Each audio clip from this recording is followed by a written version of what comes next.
Hello children, how are you. शायद सभी अभी थोड़े रिलैक्स होंगे क्योंकि टर्म 1 एग्ज़ामिनेशन सारे स्कूल्स में लगभग ओवर हैं। लेकिन जब तक सपने पूरे ना हों तब तक रिलैक्स नहीं होना चाहिए। ठीक है, तो आज की क्लास में एक कोट से शुरू कर रही हूँ कि आपके सपने सच जरूर होंगे अगर आप अपने पे विश्वास करने का पहला कदम उठा लें। क्योंकि हम अपने पे विश्वास नहीं करते हैं इसलिए हम फेल्योर हो जाते हैं। हमें नहीं पता कि मैं क्या कर सकती हूँ, मुझे अपने पे विश्वास नहीं है, मुझे नहीं पता कि भगवान ने कितनी पावर मुझे दी है और मैं अपने पे विश्वास नहीं करती हूँ, ये मेरे से नहीं होगा। ठीक है, तो अगर आप अपने पे विश्वास करने का कि आई कैन डू, अगर ये विश्वास अपने अंदर जगा लें तो सफलता, आपके सपने ज़रूर पूरा होंगे। Your dreams will come true if you will take the first step of believing in yourself. तो सबसे पहले अपने पे विश्वास रखो कि मैं सब कुछ कर सकता हूँ, मैं सब कुछ कर सकती हूँ। ठीक है, फिर देखिए पावर कैसे आएगी। Let's start the class. You know, money and banking and national income, that these two units I completed. I am going to start today the third unit. What is the name of third unit? Determination of income and employment. And this unit carry highest weightage in CBSE board examination. इसकी सबसे ज़्यादा weightage है, सबसे ज़्यादा marks की ये unit है। किसमें? मैक्रो इकोनॉमिक्स में। तो और ये बहुत कॉन्सेप्चुअल भी है। अगर इसके कॉन्सेप्ट क्लियर नहीं होते हैं तो you will fail to answer the question to the point. आप क्वेश्चन ही नहीं समझ पाएंगे। तो इसके कॉन्सेप्ट को बहुत डीपली समझना है। ठीक है, और फर्स्ट चैप्टर इसका बहुत डीपली, जैसे मैंने नेशनल इनकम पे ज़्यादा फोकस किस पे दिया था, सेकंड चैप्टर पे, बेसिक कॉन्सेप्ट। तो अगर मेरा मानना है कि अगर बेस हमने सीख लिया तो आगे का चैप्टर हमारे लिए बहुत आसान हो जाता है। तो ये डिटर्मिनेशन ऑफ इनकम पहले बताऊंगी, इंट्रोडक्शन में सिर्फ आज दूंगी इस यूनिट में कि आप क्या सीखने जा रहे हैं। क्योंकि किसी भी काम को उठना और शुरू कर देना काम को is not a good habit.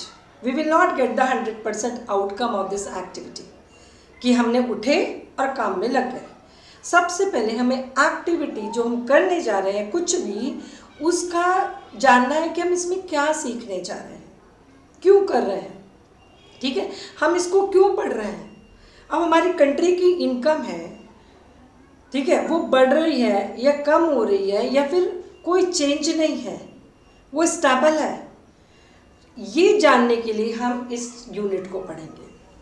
ठीक है, determination of income here the income of nation and employment output level in the nation, कि whether it is rising or falling or not changing, means at equilibrium। ठीक है, हम इसलिए इस unit को पढ़ रहे हैं कि हमारी कंट्री की income, output level, employment level बढ़ रहा है या कम हो रहा है या फिर स्टेबल है, इक्विलिब्रियम। हमारा जो लेवल ऑफ इनकम है वो इक्विलिब्रियम लेवल ऑफ इनकम है, नीदर राइजिंग नॉर फॉलिंग। तो ये इस यूनिट से पढ़ के हम ये सीखेंगे पहली बात। ठीक है, अब किसी भी चीज़ को सीखने के लिए मैं पहले बताती हूँ, कुछ टूल्स होते हैं, कुछ बेसिक कॉन्सेप्ट होते हैं जो समझना बहुत ज़रूरी है। ठीक है, अगर हम उन टूल्स को ना समझें तो हम फर्दर डिटरमाइन नहीं कर सकते कि whether the income is rising, falling और एट इक्विलिब्रियम। वो टूल्स पहले आप, इससे पहले ये जो थ्योरी आप पढ़ रहे हो बच्चों, ये किसकी थ्योरी है? यहाँ पे कीन्स की। किसकी थ्योरी है? कीन्स की। कीन्स से पहले ये थ्योरी जो लिखी थी वो किसने लिखी थी? क्लासिकल इकोनॉमिस्ट, JB वगैरह जो इकोनॉमिस्ट थे, क्लासिकल इकोनॉमिस्ट, उन्होंने ये थ्योरी इंट्रोड्यूस की थी कि इस थ्योरी से हम पता लगा सकते हैं कि हमारी कंट्री में income level, employment level, output level, whether it is rising और फॉलिंग। ठीक है, लेकिन वो क्रिटिसाइज हो गई, उसको क्रिटिसाइज कर दिया। फिर नई थ्योरी आई जो कि कीन्स ने लिखी, जो आपके सिलेबस में भी है, Keynesian theory of determination of income and employment. उन दोनों में बेसिक डिफरेंस क्या था? जो क्लासिकल अप्रोच है, क्लासिकल थ्योरी है, और जो कीन्सियन थ्योरी है, बेसिक डिफरेंस बच्चों एडी का है। You can see this is y-axis, x-axis, and this is income, output, and this is AD, aggregate demand. Aggregate demand, that is the demand by all four sector. Expenditure method में जाऊँ, what are the four sector? Private final C, government final G, firm and rest of the world. तो ये AD क्या है? Demand by all four sectors for all final goods and services, and this is planned, right? अब classical economist जो थे उन्होंने कहा AD कैसे होती है? जब तक फुल एम्प्लॉयमेंट है, ये क्या है हमारा? फुल एम्प्लॉयमेंट लेवल, ठीक है? जब तक फुल एम्प्लॉयमेंट पे पहुंचते हैं तब तक हमारी AD कैसी रहती है? Parallel to X, perfectly elastic. पर parallel to X is what? Perfectly elastic. And after reaching the full employment level AD becomes parallel to Y, ठीक है? ऐसा क्यों होता है बच्चों? कि जब तक ये फुल एम्प्लॉयमेंट पे नहीं पहुंचे, कहां तक? OF, तो क्या होगा? एनी इंक्रीज इन AD, ये suppose, sorry, this is AS, this is AS, right? AS is perfectly elastic and then perfectly inelastic. Any increase in AD, right, will increase the output, क्योंकि still we have the resources to increase the production, क्योंकि full employment has not been reached in the economy. तो अगर AD बढ़ा तो price level नहीं बढ़ेगा, तो क्या बढ़ेगा? आपका आउटपुट बढ़ेगा, क्योंकि हमारा अभी भी रिसोर्सेस बचे हैं जिसको यूज करके हम आउटपुट बढ़ा सकते हैं। और AD बढ़ी और आउटपुट भी बढ़ गया तो neither there excess demand not there is excess supply, और क्या होगा? प्राइस हमारी वही रहेगी। अगर मैं इसको यहाँ पे प्राइस ले लूँ, प्राइस लेवल, राइट, तो ये क्या कर? प्राइस उतना ही रहेगा, ठीक है? अब after reaching the full employment हम OF पे पहुंच गए, उसके बाद AD बढ़ी, तो AD बढ़ी तो हम शॉर्ट रन में आउटपुट नहीं बढ़ा सकते। क्यों? क्योंकि the economy reach the level of full employment, all the resources are fully utilised to increase the output. तो there is no scope to increase the output as economy reach the level of full employment. After that any increase in AD will cause excess demand, ठीक है? क्योंकि output नहीं बढ़ सकता। इसके बाद देख रहे हो ना, AS कैसी हो गई? परफेक्टली इनइलास्टिक, नहीं बढ़ सकते क्योंकि फुल एम्प्लॉयमेंट पहुंच गया शॉर्ट रन में, राइट? अब एनी इंक्रीज इन AD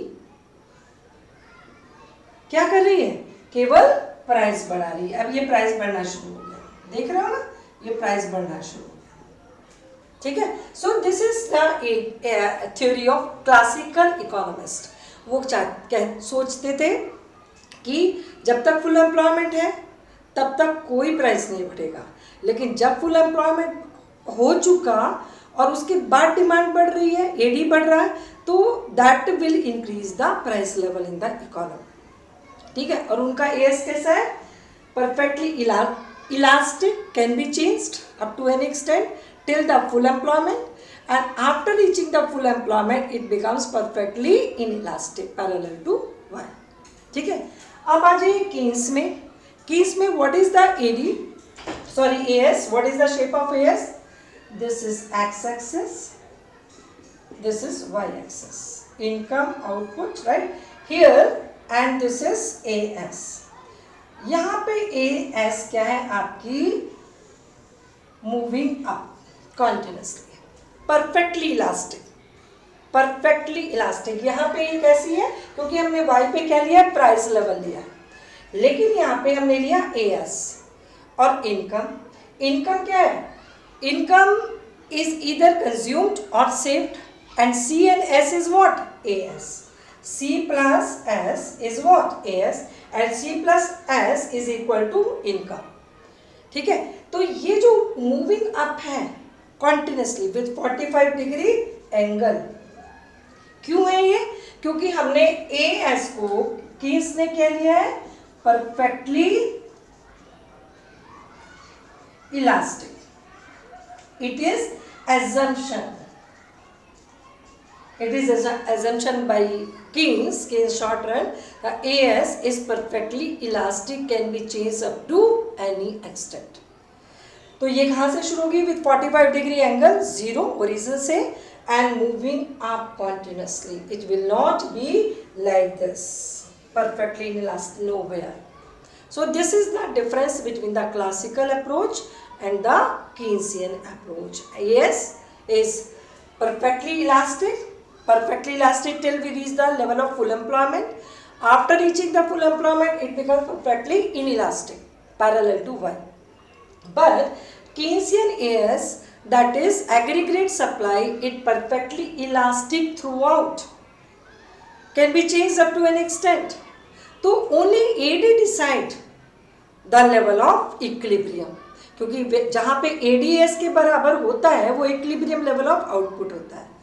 तो AD बढ़ी क्योंकि AS तो क्या परफेक्टली इलास्टिक है, can be changed up to an extent. अगर AD 100 करोड़ बढ़ी तो AS भी बढ़ जाएगा, क्योंकि AS क्या है? Perfectly elastic. कम भी हो सकता है, बढ़ भी सकता है. तो AD बढ़ी तो AS भी बढ़ गया, तो कोई एक्सेस डिमांड एक्सेस सप्लाई नहीं है. ठीक है, तो क्या होगा इस सिचुएशन में? आपका जो इक्विलिब्रियम है जहाँ AD के बराबर होती है वो कौन डिसाइड करता है? AD, केवल AD. और इसलिए AD को कीन्स में क्या बोला है? Effective AD. ध्यान से सुनना, क्योंकि एक बार 6 मार्क का क्वेश्चन आया था, उसमें वर्ड यूज कर दिया था इफेक्टिव एग्रीगेट डिमांड, और जो 90% बचे थे वो भी, और वो क्वेश्चन था 6 मार्कर. ठीक है, तो वो जो 90% बच्चे थे वो भी कंफ्यूज हो गए थे, जबकि उन्हें पूरा क्वेश्चन आता था. तो कीन्स की AD क्या है? इफेक्टिव AD है. क्यों इफेक्टिव AD है? क्योंकि केवल AD ही डिसाइड करती है इक्विलिब्रियम लेवल ऑफ आउटपुट. ठीक है, क्योंकि AS क्या है? परफेक्टली इलास्टिक है, can be change up to an extent. तो AD बढ़ी तो AS तो बढ़ ही जाएगा, AD कम हुई तो AS तो कम ही हो जाएगा, क्योंकि वो क्या? Perfectly elastic. तो कौन डिसाइड कर रहा है इक्विलिब्रियम? AD. और AD इसलिए क्या बोलते हैं? Effective AD. तो ये थोड़ी सी मुझे इसका इंट्रोडक्शन आपको देना था, क्योंकि कोई भी चैप्टर शुरू करने से, यूनिट शुरू करने से पहले उसका बेस जानना बहुत ज़रूरी है.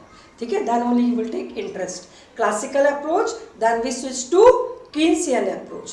Classical approach is this, and further it was introduced by Keynes, that is Keynesian approach, which is the part of your syllabus.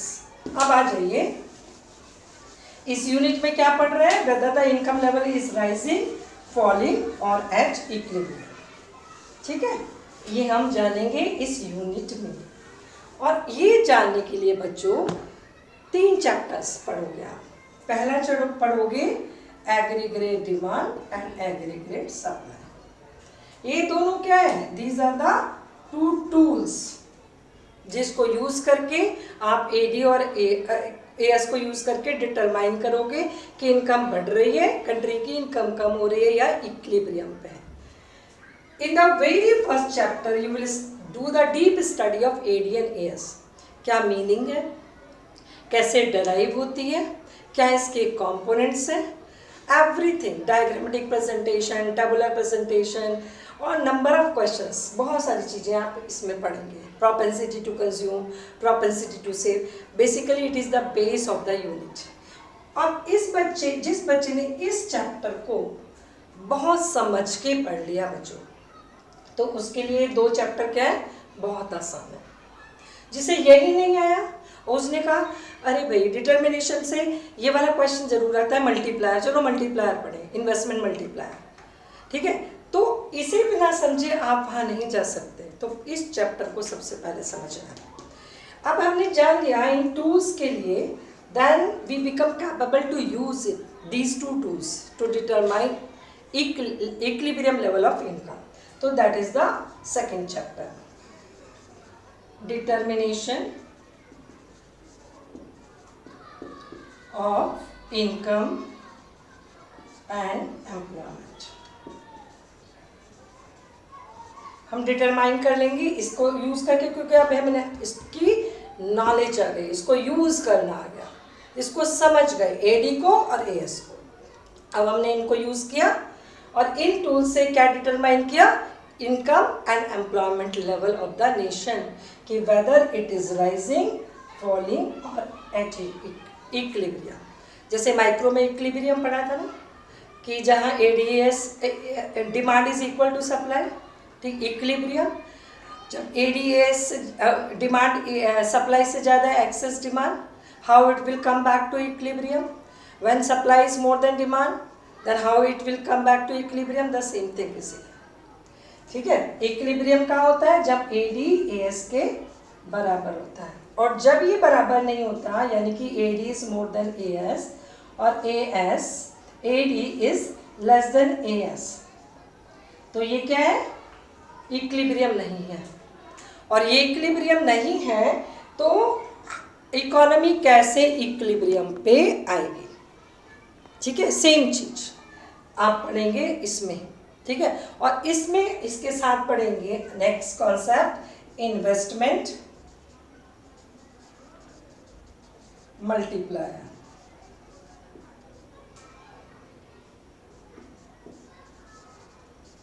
Investment multiplier ये डिफरेंट है मनी मल्टीप्लायर से। बहुत सारे बच्चे इसी में ही कंफ्यूज हो जाते हैं, मनी मल्टीप्लायर और इन्वेस्टमेंट मल्टीप्लायर। मनी मल्टीप्लायर क्या है कि एक बैंक अपने इनिशियल डिपॉजिट के अगेंस्ट कितने गुना मनी क्रिएट कर सकता है, ठीक है, which is far excess than the initial deposit.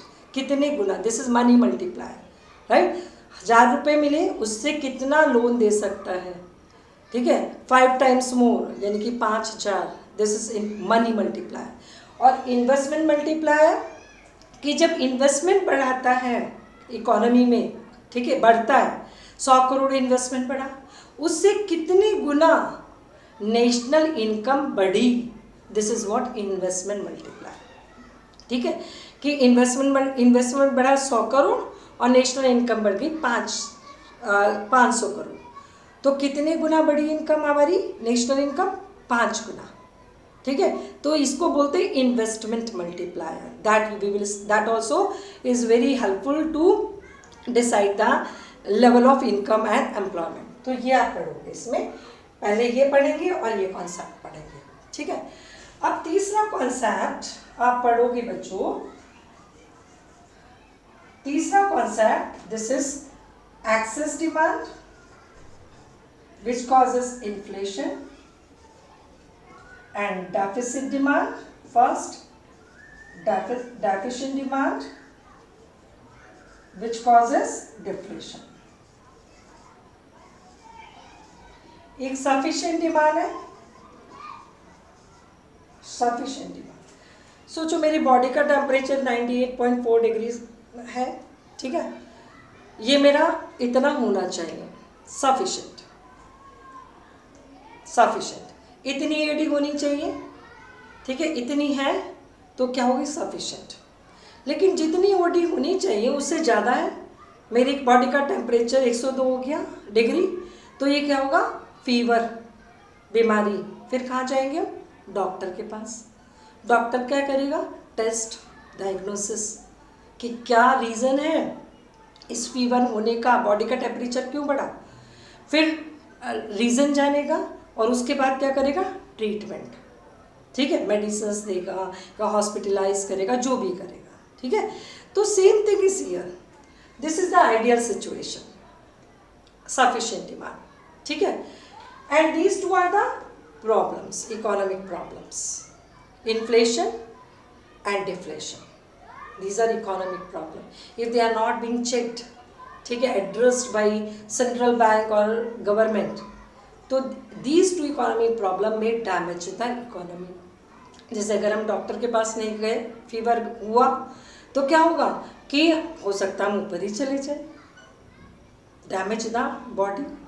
In the same way, these are the economic problems. If they are not being checked, these two problem may damage the economy. अब हमें पता चली कि इनमें इम्बैलेंस होता है अगर AD और एएस में, ठीक है, after reaching the full employment, तो क्या होगा, इन्फ्लेशन और डिफ्लेशन, दो प्रॉब्लम हो जाएगी इकोनॉमी में। अब जब दो प्रॉब्लम हो रही हैं तो हमारी जिम्मेदारी है कि इन दो प्रॉब्लम्स की पहले मीनिंग समझें कि ये है क्या, ठीक है। मीनिंग समझने के बाद हम क्या समझेंगे इसका, इसमें चैप्टर में इन्फ्लेशन एंड डिफ्लेशन, ठीक है। इन दोनों क्या इकोनॉमिक प्रॉब्लम्स है, इनका हम समझेंगे पहले ये है क्या मीनिंग, ठीक है। इसको कैसे मेज़र करते हैं, जैसे थर्मामीटर से फीवर लेते हैं तो इनको कैसे मेज़र करते हैं, through AD and AS tools, दो टूल्स के थ्रू, राइट। इसके बाद हम जानेंगे इनके रीज़न क्या है, भाई क्यों हो गया ये इकोनॉमी में इन्फ्लेशन और डिफ्लेशन, रीज़न, क्योंकि ट्रीटमेंट से पहले टेस्ट करना ज़रूरी है, रीज़न जानना ज़रूरी है। रीज़न जानने के बाद हम इसका इम्पैक्ट भी देखेंगे कि भाई अगर मान लो इसको ये कंट्रोल नहीं हुआ तो क्या क्या प्रॉब्लम आ जाएगी हमारी इकोनॉमी में, इम्पैक्ट क्या क्या पड़ेगा, ठीक है। अब इम्पैक्ट हमने जाना, उसके बाद हम इसको क्या करेंगे, इसको कंट्रोल करने के लिए मेजर्स लेंगे। मेजर्स कौन लेगा, पहला आरबीआई और दूसरा government. RBI will take the measure by using its monetary policy and government will take the measure by using its fiscal policy, ठीक है। तो ये आपकी यूनिट क्या हो गई, एंड हो गई। फिर मैं बता रही हूँ इसमें पहले में ये जाना, ये चैप्टर बहुत ध्यान से पढ़ना, इस पे ही ये दो चैप्टर डिपेंडेंट है, ठीक है। एडी और एएस जानेंगे, दूसरे चैप्टर में इनको यूज़ करके हम डिटरमाइन करना जानेंगे कि ये इक्विलिब्रियम पे है या डिसइक्विलिब्रियम है, right, this is disequilibrium, right. Disequilibrium है तो कैसे इक्विलिब्रियम पे पहुंचेंगे, और साथ में कॉन्सेप्ट पढ़ेंगे इन्वेस्टमेंट मल्टीप्लायर का, कि अगर इन्वेस्टमेंट बढ़ता है इकोनॉमी में एक ईयर में तो उस इन्वेस्टमेंट बढ़ने से हमारी नेशनल इनकम कितना गुना बढ़ती है, और इन्वेस्टमेंट कम होता है तो कितने गुना हमारी नेशनल इनकम कम होती है, right. Reverse impact of investment multiplier. इसके बाद हम दो प्रॉब्लम्स पे आएंगे और उनके मीनिंग जानेंगे, रीज़न जानेंगे, इम्पैक्ट जानेंगे और उसको कंट्रोल करने के तरीके जानेंगे by RBI by using its monetary policy and by government by using its fiscal policy. तो ये इंट्रोडक्शन था इस यूनिट का, और ये मैं कल से शुरू करूँगी the very first chapter. Her video को शुरू से लास्ट तक ध्यान से सुनोगे, ध्यान से, तभी समझ में आएगा। कुछ बच्चे लेते हैं, टिक किया, व्यू, एक मैसेज डाला, अंडरस्टूड, राइट, और ये दिखाया कि मैंने तो देखी थी। ये आपके लिए कर रही हूँ, मुझे इसकी कोई ज़रूरत नहीं है। I am in this age try to serve the society, ठीक है। तो इसका बेनिफिट उठाओ, और इस तरह से इतना एक्सपीरियंस, मैंने कहा ना मेरा 28 years 30 years is going to be completed, ठीक है। तो उस एक्सपीरियंस का कुछ फ़ायदा उठाओ, वीडियो को शुरू से लास्ट तक ध्यान से देखो, ठीक है, उसको समझो, तभी उसका बेनिफिट होगा, और डेली देखो, ठीक है। तो God bless you all and take care of your health and studies, क्योंकि अभी आपका कैसे फाइनल एग्ज़ाम आ जाएगा फटाफट पता ही नहीं चलेगा आपको, ठीक है। 2 महीने आप में सिलेबस कंप्लीट हो जाएगा नवंबर तक in all the schools, mid of November. Then you will involve in the practicing of final examination by attempting the pre-boards, right? फिर then practicals and then final examination. तो अभी टाइम बहुत कम बचा है, लेकिन इतना भी कम नहीं है कि आप कुछ कर ना सके। आज भी खड़े हो गए तभी भी आप मिराकल कर सकते हैं, मेरा ये विश्वास है और मेरा ये एक्सपीरियंस है। बच्चे मुझे करके दिखाते हैं मिराकल्स, राइट, कि जो बच्चे प्री बोर्ड में 23 लाते हैं और उसमें जाके बोर्ड्स में जाके 89 लाते हैं, ठीक है। तो कोई भी जब जागे तब सवेरा, मेरा ये मानना होता है। होता है। चाहती हूँ जल्दी से जल्दी जागो ताकि ज़्यादा से ज़्यादा गेन कर पाऊँ, ठीक है, क्योंकि टाइम बहुत वैल्यूबल है। Be good citizen, good human being. God bless you. Thank you.